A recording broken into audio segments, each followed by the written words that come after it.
The Beatles almost made Lord of the Rings. And the reason it didn't happen is insane. 1. In the late 1960s, the Beatles wanted to make the first live-action Lord of the Rings film. They had the money, they had the fame, they had one director in mind. 2. Stanley Kubrick, the guy who made 2001: A Space Odyssey. The Beatles thought he was the only one who could pull it off. 3. But Kubrick told them it was unfilmable. He said the technology wasn't there yet. The books were too complex. It couldn't be done. 4. So the Beatles went to the one person who could override Kubrick's decision. J.R.R. Tolkien himself. They asked for the rights. 5. Tolkien hated the Beatles. He hated their music. He hated their culture. He refused. No negotiation. No second chance. Just no. 6. The film was never made. Peter Jackson did it 40 years later. But imagine, a Kubrick directed, Beatles scored Lord of the Rings. We almost had it. Follow for more. Mount Everest's first measurement came out to a perfect 29,000 feet. So they lied about it. On purpose. 1. In 1856, the British surveyed Mount Everest for the first time. The calculation came back exactly 29,000 feet. Perfect number. Too perfect. 2. The surveyors knew nobody would believe a round number like that. People would think they just guessed. So they added 2 feet. 3. They reported it as 29,002 feet. Just to make it look like they actually measured it. Because who's going to climb up there and check?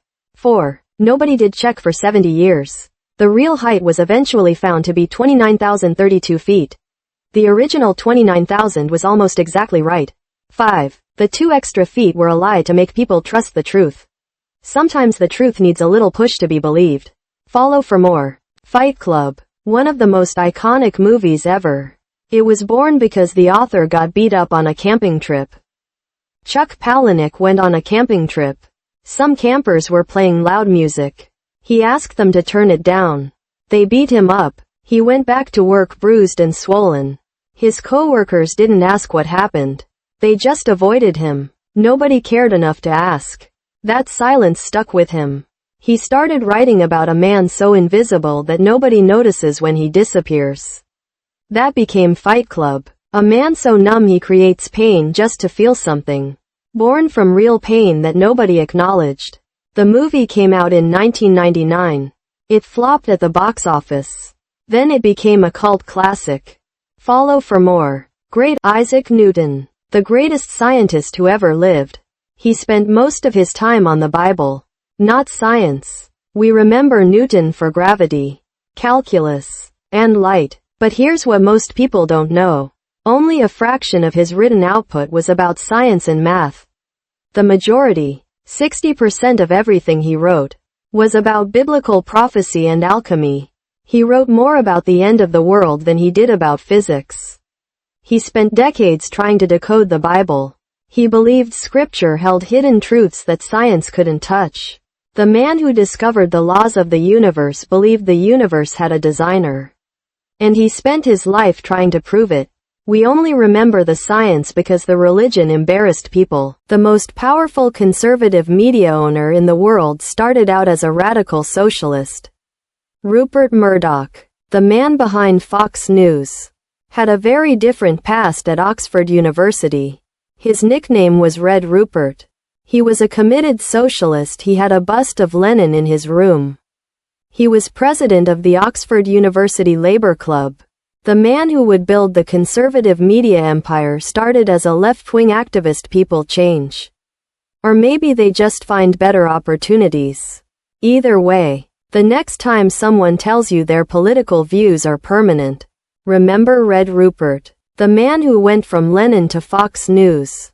Follow for more. People are full of surprises. Martha Lillard has been living inside a metal tube since 1953. She's the last person on Earth still using an iron lung. Martha was 5 years old when she got polio.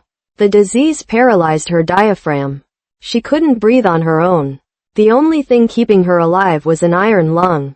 A massive metal cylinder that uses air pressure to force her lungs to work. She's been in it for over 70 years. She sleeps in it. She lives in it. She watches TV through a mirror mounted above her.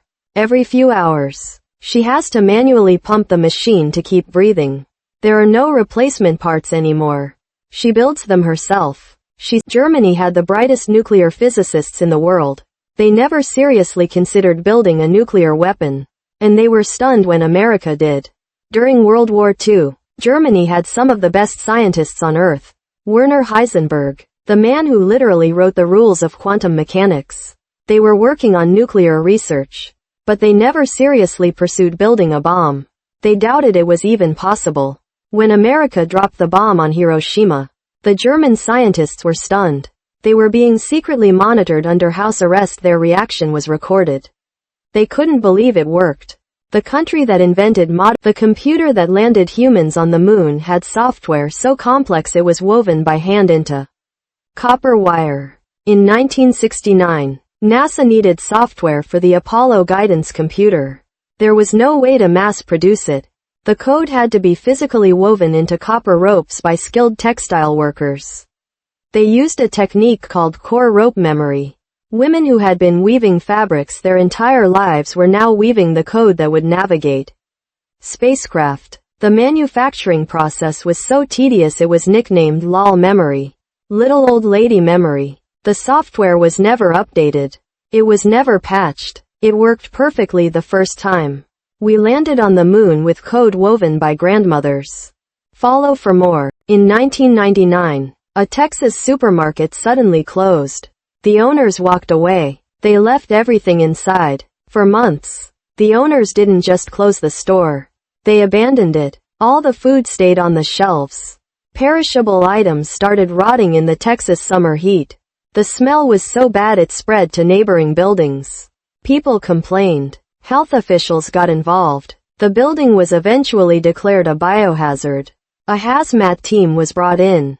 It took them 2 full weeks to clean the store. Weeks of cleanup for a building that was once full of fresh groceries.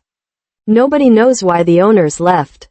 No bankruptcy filing. No explanation. Just gone. Sometimes the weirdest stories have no ending.